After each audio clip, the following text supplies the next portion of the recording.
Good evening student, कशा आहात? मजेत ना? तुमचं पुन्हा एकदा पांडे ट्युटोरियल्समध्ये स्वागत. आपण मागच्या व्हिडिओमध्ये शिवाई वर्ग 7वा याच्यातील महाराष्ट्र माझा ही कविता बघितली होती. यामध्ये आपण महाराष्ट्र माझा या कवितेचे वाचन तसेच या कवितेचा अर्थ बघितला होता. आज आपण या कवितेचे प्रश्न उत्तरं बघणार आहोत. चला, सर्वप्रथम या कवितेचे आपण शब्दार्थ बघूया. म्हणजेच या कवितेमध्ये जे कोणते कठीण शब्द आले असतील त्याचा अर्थ आपण बघूया. जसं अभिमान. अभिमान म्हणजेच काय? गर्व. त्याला आपण प्राईड म्हणतो ना आपण कधी आय प्राऊड, तसं म्हणजे अभिमान. आमुची म्हणजे आमची किंवा आपली.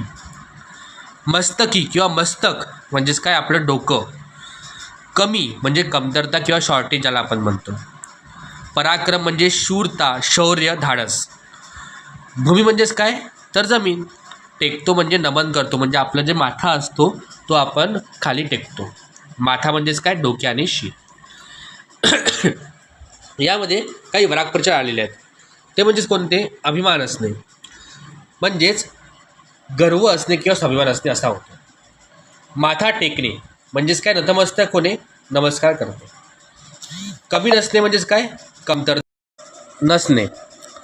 आता आपल्या अभ्यासातील पहिला प्रश्न. खालील रिकाम्या जागी योग्य शब्द लिहा. अभिमान माझा, काईल स्वाभिमान माझा. रिकामी जागा, धार आमुच्या अंगा. कशाची धार आहे आपल्या अंगा? तलवारीची धार. शिवबाचा रिकामी जागा सांगतो वारा. शिवबाचा काय सांगतो वारा? शिवबांचा इतिहास सांगतो वारा. टेकतो रिकामी जागा माथा. आपण माथा कुठे टेकतो? तर पंढरपुरी टेकतो. आता कवितेच्या ओळी पूर्ण करा.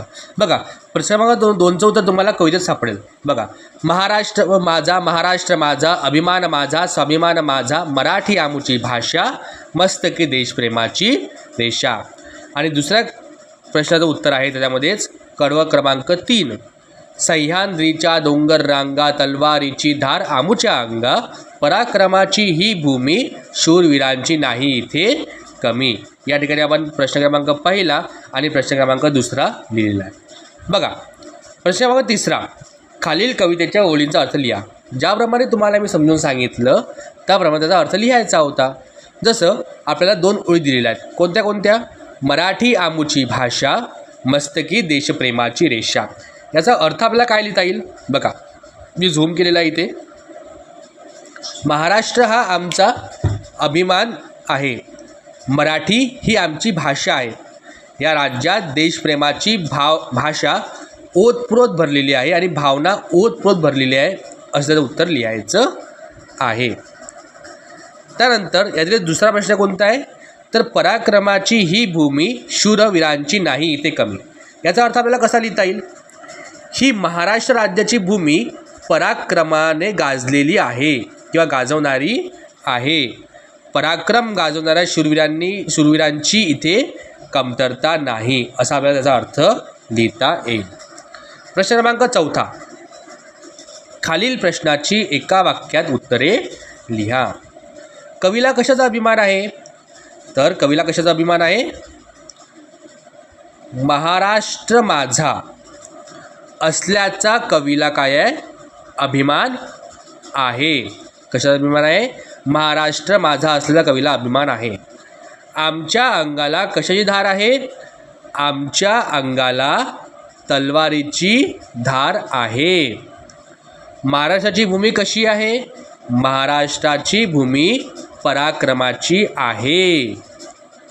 महाराष्ट्रातील सूर्यतारा कोण आहे? तुम्हाला शिकवलं ना मी काल. कोण आहे मग? छत्रपती संभाजी महाराज हे महाराष्ट्रातील सूर्यतारा आहेत.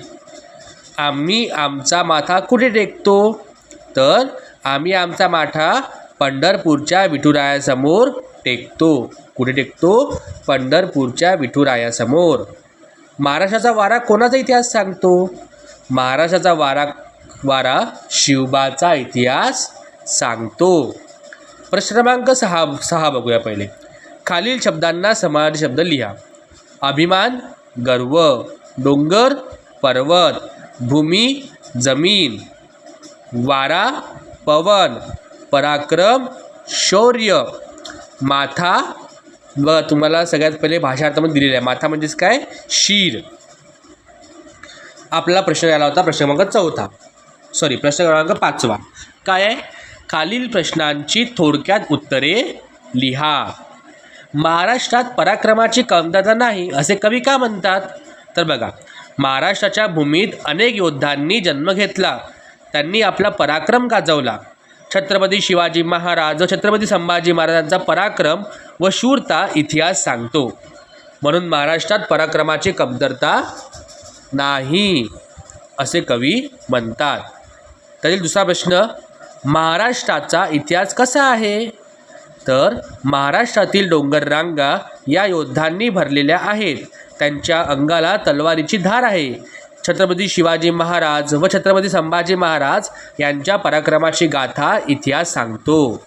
आणि म्हणूनच महाराष्ट्राचा इतिहास काय आहे? तर महाराष्ट्राचा इतिहास शूरवीरांचा शौर्य सांगणारा आहे. सर्वांनी आपापले प्रश्न उत्तरं बघून घ्यायचे, समजून घ्यायचे आणि लिहून घ्यायचे आहेत. चला तर आता भेटूया उद्या पुढच्या व्हिडिओमध्ये. तोपर्यंत बाय बाय. खुश राहा, आनंदी राहा आणि चॅनलला सबस्क्राईब करायला, लाईक करायला विसरू नका. Bye. Have a nice day.